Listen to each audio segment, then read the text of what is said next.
All right, welcome back. This is Fred Yakey to the Barbershop Men Mentoring Podcast.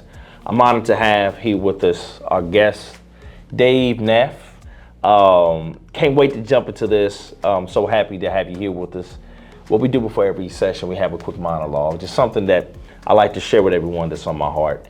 And I think I want to go this direction, man. We wouldn't be here today if it wasn't for one thing, and that word is proximity. Mm-hmm. Proximity matters. This whole thing, this barbershop, the room that we sit in, it started because one day I was cutting hair. I was a teacher and I was losing interaction with my young man and I needed to do something. I didn't know that one haircut could connect me and you. IBJ came one time and took a picture and put me on IBJ magazine or article. And there's a social media platform called LinkedIn.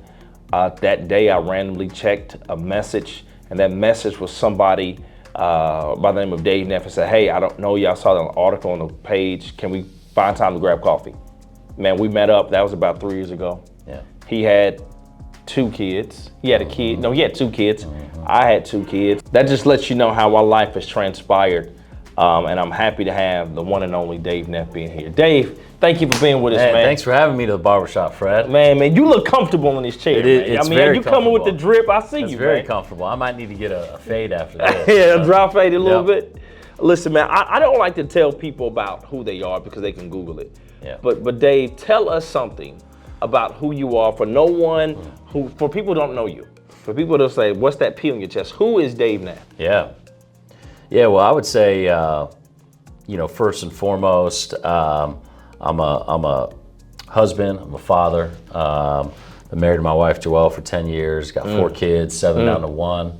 So I know you got number 4 coming. Yes, sir. So very blessed in that regard. I'm somebody who my personal faith, and Jesus Christ animates everything that I do. I'm not perfect, none of us are, but we're called to be salt and light in the world, and so really try to live that out to the best of my ability, even though when I do fail, we know there's grace for that, right? And so, right. But beyond that, which those are the big things, I've been in the city of Indianapolis most of my life, and I know that's what brought us together. Yeah, was just the fact that we didn't meet till 4 years ago, and you grew up in the city of Indianapolis, right? And somehow we hadn't yet connected professionally, not being roughly the same age. And so we were talking, I think you said this, we got to bring our worlds together, right? Yeah. And so I'm somebody that's sort of traversed the private sector to the nonprofit world and back. Yeah. And so been fortunate to spend some of my career in sports entertainment. Yeah. Started at Pacer Sports Entertainment. Now working CEO of Boilermaker Alliance, which is Purdue's exclusive NIL collective. And then between those two bookends to date, worked for Salesforce, which Exact Target was part of. Helped co-found a nonprofit called Edge Mentoring, which was a great journey. Obviously, mentoring is sort of in my DNA. I've benefited from it. Try to espouse it in my own life now. And then I was in the private sector for the last 4 years until taking this new gig recently with a consulting firm called Prolific. So, I've swam in and out of different lanes, but that's sort of how I'm wired, right? It all makes sense to me, and there's a natural curiosity, I think, to how God made me, and so putting the puzzle pieces together, connecting the dots between people and places and opportunities, and really what led us to connect first personally, and now being a part of the board here at Providence Cristo Rey. We're sitting in this building where you've built out this world-class barbershop. It's really cool to see the progress. So, yeah, it is, man. Yeah. Well, I appreciate that, and I appreciate the catch-up. And you mentioned something that you know a lot about mentoring. You were a co-founder of an organization called Edge Mentoring. Yeah. So I imagine that you know some intimate things about mentoring. So let me ask you a question. How much of mentoring can you credit to being a part of who you are today? Yeah, I think, I tend to believe none of us are self-made men, right? I think some people like to wear that as a badge of honor, but regardless of how much you think you did on your own, there was people helping you, maybe directly, maybe indirectly, right? And I was fortunate to grow up in a 2-parent home. Again, my parents weren't perfect because there are no perfect parents, but Yep. they loved me, gave me opportunities that I'm very grateful for to this day. My father was in medicine, and so didn't necessarily grow up talking business around the dinner table. So when I got that first job at the Pacers, a lot of my clients were business executives here in the city. So I wouldn't say at 22, I was like, I got to find a mentor. I think I just naturally started to connect with some leaders who took an interest in me. I took an interest in them, which I think is imperative in any mentoring relationship. There's got to be chemistry, right? Yeah, both parties got to be leaning in. Absolutely. And so I think, man, nearly all of my life and the opportunities that have come my way, I can credit to mentoring or relationships that sort of paved the way for me to, learn about something, learn a skill, how to lead, how to operate in the various roles that I have. And so mentorship is sort of everywhere I look in my life. And some of it is not always vertical. Maybe it's horizontal, right? Yeah. I mean, I view our relationship that way is, while we're roughly the same age, same season of life, I learn from peers as much Absolutely. as I do, sort of folks that are 10, 20 years ahead. So I think you need both in life. I appreciate you talked about two things, horizontal and vertical. And personally, I think we need more of this type of conversations, dialogue. Yeah. That we can talk about how we need, quote unquote, one another for us to be impactful. And I know you have really been a great advocate for making Indianapolis a community. You've told me a lot of times it's not just about being red or blue politically, it's about being human. Yeah. And I appreciate that. And that kind of leads to my next question. I would love for you to kind of help us unpack. How can we create more of this? God made you who you are. He made me who I am. You Caucasian, I'm African American. Some would say black and white. Yeah. But how can we create more of this in a world that seems so decisive or divided? Yeah. And what have you done to make sure that your own impact in your circle is not just a reflection of all one thing? Yeah, I mean, I remember a few years ago, somebody, we know him, Jay Height, Shepherd Community Center. Yeah. He asked me, "Hey, are you praying over your calendar? Like, who are you spending time with?" Right? We've had roles that allow us to be, out in the community, business development, building relationships.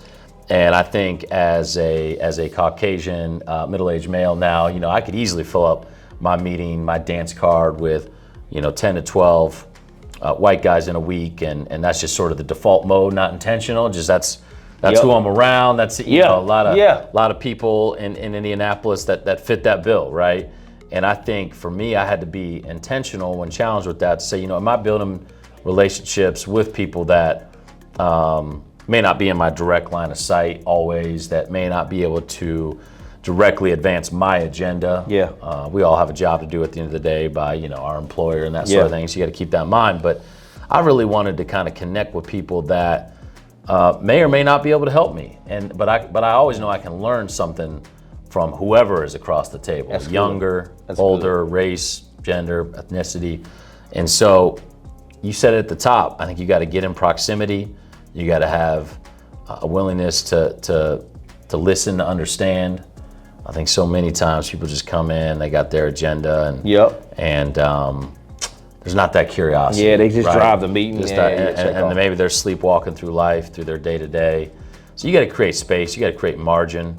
And there's seasons of my life, like I just started a new role. I don't have as much margin to just go connect with people that aren't connected to the mission of what I'm doing, right? Hopefully I'll have more time as I get my legs under me, but right now I'm kind of treading water, right? So there's seasons of that, but you got to have a curiosity and a willingness to get in proximity and to just connect with people that are outside your comfort zone. Maybe they're not in your direct sort of line of sight. Absolutely. But be willing to think creatively about how you get time with those people. I love it, man. Thank you for sharing that. Praying over your calendar. I remember that, and it just hit me like a ton of bricks. 'Cause time is our most precious commodity, brother. You mentioned your new role. Yeah. Talk to us about Purdue. Notice, this is black and gold behind. I know. We're looking for a sponsor. I'm just saying. Let's go.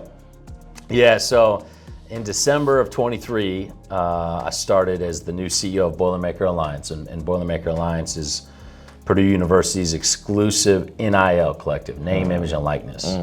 So for your viewers who don't know what that is, a couple years ago, the NCAA made it legal where college athletes can now profit financially off of their name, image, and likeness. And so many schools, especially Power 5 conference type schools, collectives have been started, which generally starts with a group of alums who are passionate about the athletics at that particular school.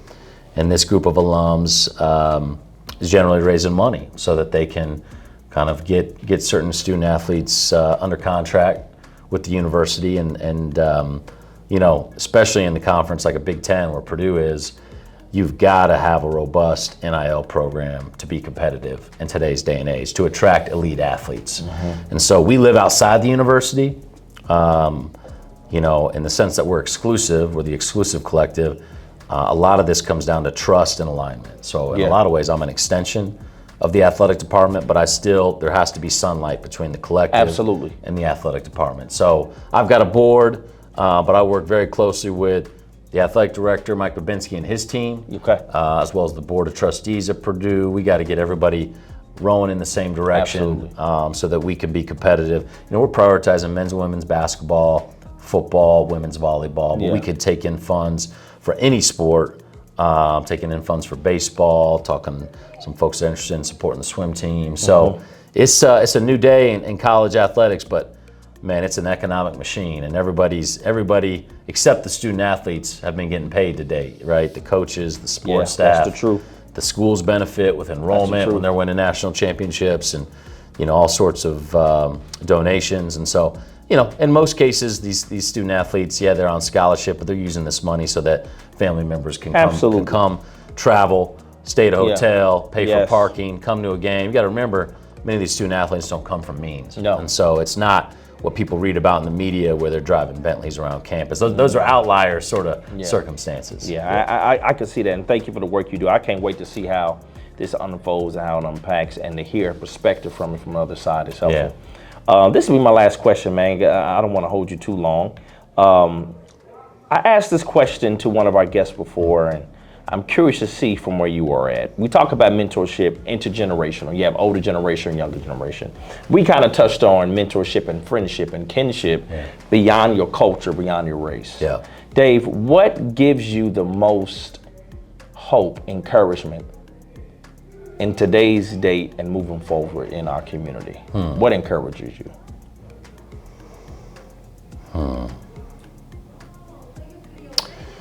What encourages me? I would say I feel like our forefathers in the city of Indianapolis, folks that are many still living, some have passed. They put such a emphasis on civic engagement, right? And I think you can credit a lot of that focus over the last 50 plus years to what's made Indianapolis the city that it is. 50 years ago, people joke, India no place, Snap Town. It was sort of a sleepy, maybe a restaurant or two downtown. And, I think when I see peers of mine, we're in a busy season of life, Fred. 4 young kids, about that number 4. We got to take care of home first, then the day job. But when I see peers get lit up about serving on a school board, serving doing something, maybe it's not even a board, maybe it's just volunteering at a school, at an IPS school, at a Shepherd community. I think it's easy to fall into a consumptive lifestyle where you're just, going on trips all the time, hanging out at the country club. Nothing wrong with that. But to really, when I see people giving of themselves sacrificially for the betterment of others, that encourages me. And it's going on around us. It may not seem like it always is. You feel like the same people are showing up, but in order for our city and our community to continue to be great, it's going to require sacrifice. Absolutely. And I think you get to our season, I'm not quite 40. I know you hit that. 4-1, baby. 4-1, We waiting on you. Come on over. We can't rest on our laurels, right? We got to continue to build. We got to build bridges relationally. Like I said, be willing to sacrifice for the greater good.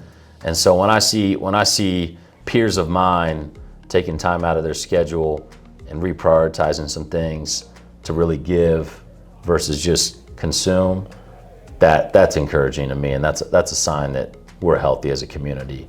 And again, I've been fortunate to have mentors from that older generation who've set the example, and we're standing on their shoulders to continue that legacy. I appreciate your time today, man. Yeah. You're doing a lot of things. Thank you for breaking loose from West LA or West Lafayette. That's right. Boiler up. What can we expect to see? Anything coming up in your world that we can let our viewers know about? Yeah, well, keep your eye on the Boilers. I mean, Boil up, huh? number 2 in the country. I don't want to speak too soon, but I think March, let's hope there's a late run into April. I like that. I think keep your eye on Coach Ryan Walters and the football team. He went out and got some dogs in the transfer portal. We got 4 guys from Georgia, a guy from Colorado. I think, Big Ten's not going to be easy with those 4 West Coast schools coming in this year. USC, UCLA, Washington, Oregon. But, the CFP's expanding from 4 to 12 teams. Keys, you got to go 10-2. But it's not an easy schedule. We got Oregon State, Notre Dame, and the non-con coming up in 24. So, there's a lot happening in West LA. I'm getting up there a couple times a week. Still anchored here in Indy. Love Indy. But black and gold. Those are my colors now. Man, I love it, man. Listen, thanks so much for being here, family. Thank y'all for participating to the Barbershop Mentor Initiative. I'm Fred Yakey. This is my wonderful, distinguished guest, Dave Neff. You can follow him on LinkedIn. Look at Purdue, but more importantly, don't forget to find someone, mentor them. If we're going to move this world forward, we have to take time to give. Peace and blessings. He gonna ask you 1 or 2 questions individually, and then we take our pick. Okay. We like